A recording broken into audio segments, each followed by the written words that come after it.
গগৈ বৰা বাইদেউ সৰুচমুখী সৃষ্টিশীল নৃত্য বিদ্যালয় সঞ্চালিকা তিনিচুকীয়া কাকপথাৰ বাইদেউহঁতৰ নিচিনা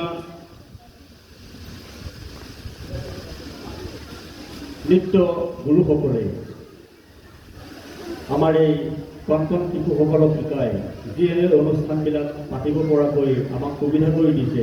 এই সুযোগতে আমি ৰিংকুমণি বাইদেউক অকণমান আমাৰ নিউজ চেনেলৰ তৰফৰ পৰা মৰম যাচিব বিচাৰিছোঁ। এই সম্বৰ্ধনা পত্ৰ প্ৰদান কৰিবৰ কাৰণে মই সঞ্চালক ৰেৱকান্ত গোহাঁই ডাঙৰীয়াক আহ্বান জনাইছোঁ।